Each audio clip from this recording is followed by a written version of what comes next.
बर्रे सगीर के लेजेंडरी अफसाना निगार सादत हसन मंटो ने कहा था कि नूरजहां की आवाज़ कई ज़मानों तक जिंदा रहेगी और आने वाली नस्लों के कानों में शहद टपकाती रहेगी।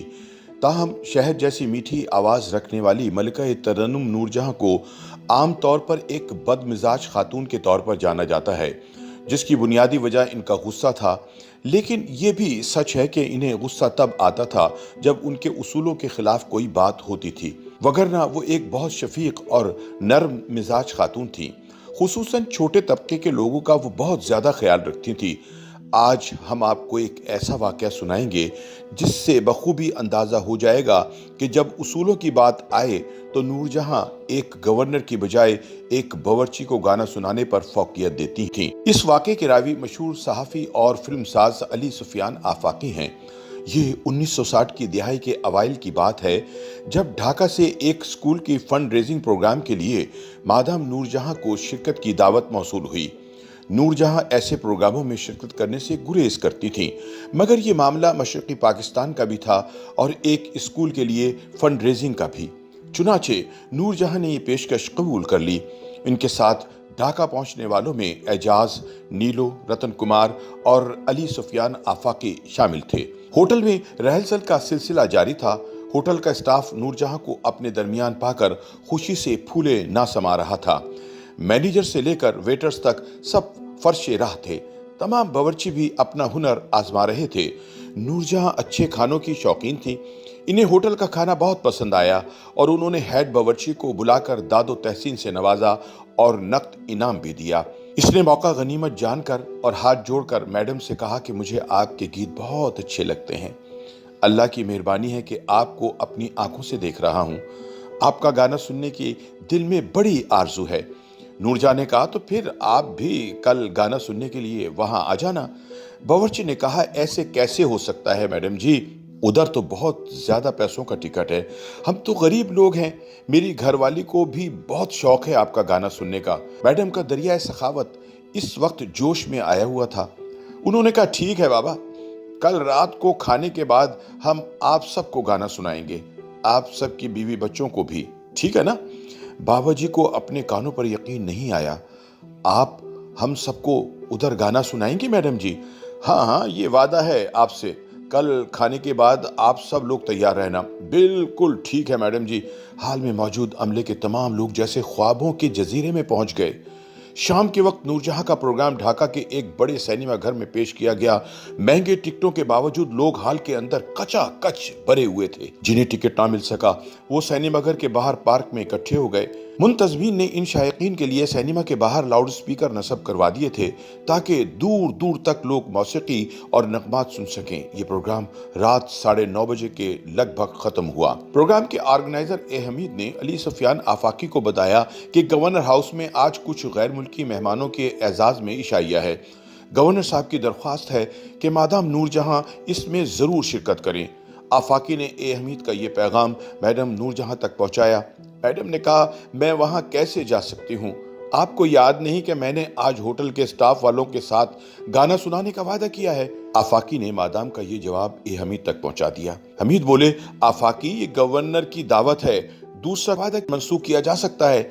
आफाकी ने कहा, हमीद, हम मैडम को जानते हैं, वो ये वादा किसी सूरत में मनसूख नहीं करेंगी। हमीद ने पूछा, मालूम हो तो इनका वादा किसके साथ है? आफाकी साहब ने कहा, होटल के अमले के साथ।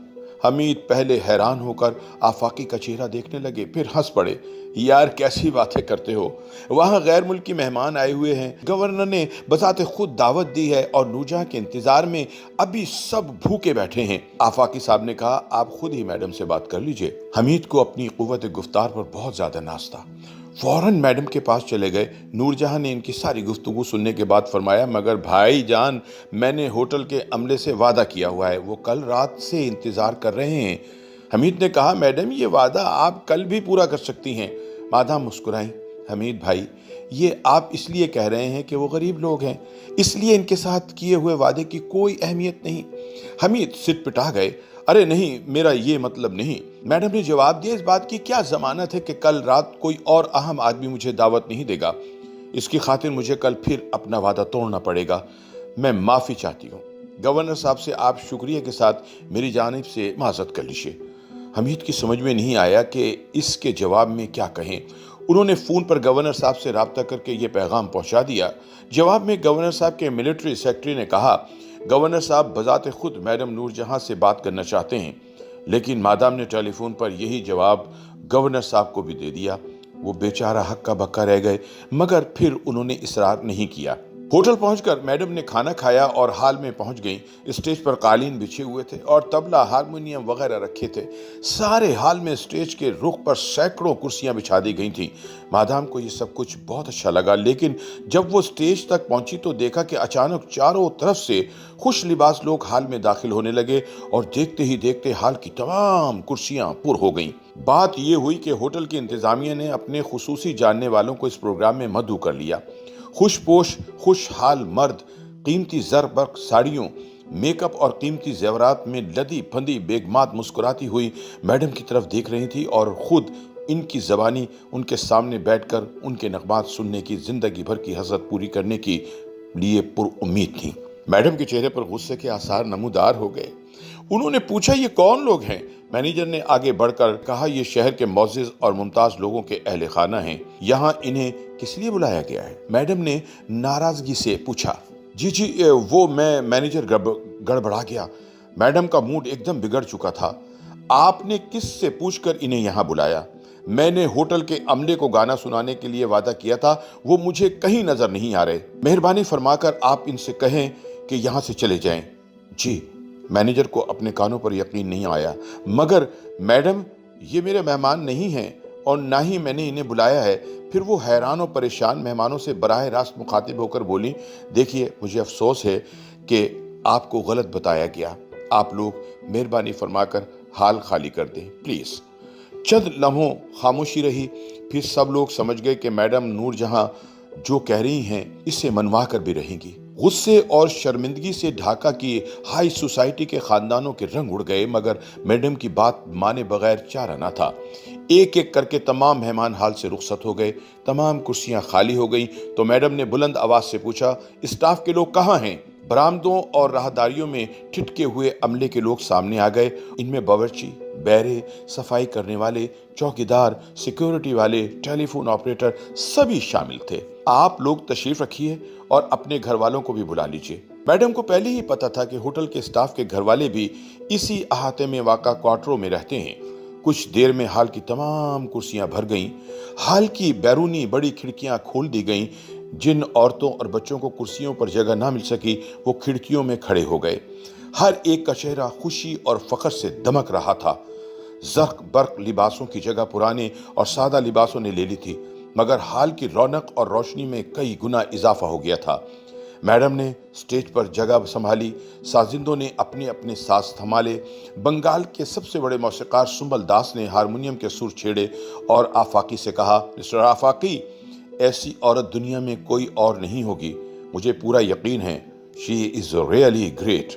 میڈم نور جہاں اس روز بڑے اچھے موڈ میں تھیں۔ انہوں نے بابا جی یعنی ہیڈ باورچی سے دریافت کیا کہ بولیے کون سا گانا گاؤں۔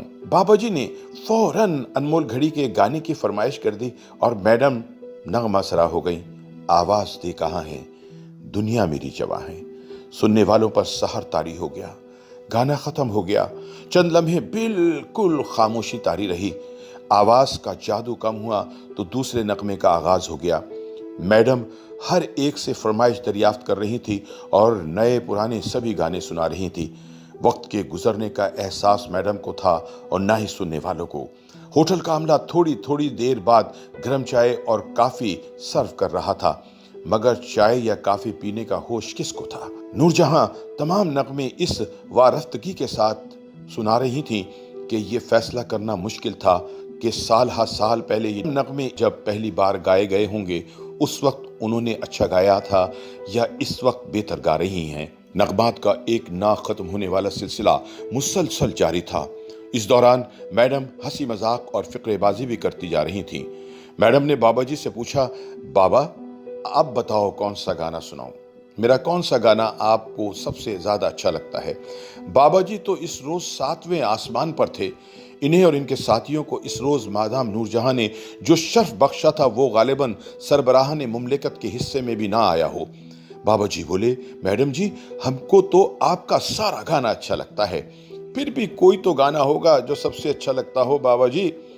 सोच में पड़ गए और याद करके बोले, हाँ याद आया, मैडम जी वो गाना सुनाओ, जा नहीं सकता कभी शीशे में बाल आया हुआ। बाबा जी की फरमाइश पर मैडम ने ये गीत छेड़ दिया, किस तरह भूलेगा दिल तेरा ख्याल आया हुआ, जा नहीं सकता कभी शीशे में बाल आया हुआ। नूरजहां ने यह गीत इस तरह डूब कर गाया कि महफिल में सन्नाटा छा गया। रात के 12 बजे, 1 बजा, 2 बज गए, मगर ना मैडम गाते हुए थक रही थी और ना ही सुनने वाले सैराब हो रहे थे। एक के बाद एक माजी का वक्त उलटता रहा।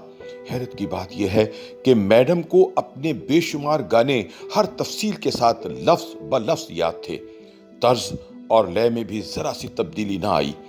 ऐसा लगता था जैसे इनके गले में कोई कैसेट लगा हुआ हो जो बटन दबाते ही ऑन हो जाता है। अली सफियान आफाकी ने लिखा है कि इस रात मैडम जिस मूड में थी, शायद इससे पहले खुद इन पर भी ये तारी ना हुआ हो। अगले दिन नूरजहां ने बावर्ची खाने और होटल के दूसरे अमले को नकद इनाम भी दिया। बाबा जी मुंह से तो कुछ ना बोले, बस बार बार अपने आंसू पूछते रहे।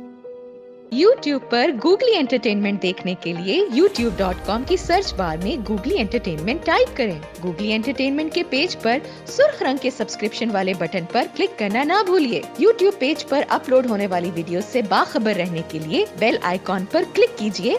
आपको हर नई वीडियो के बारे में नोटिफिकेशन मौसूल हो जाएगा।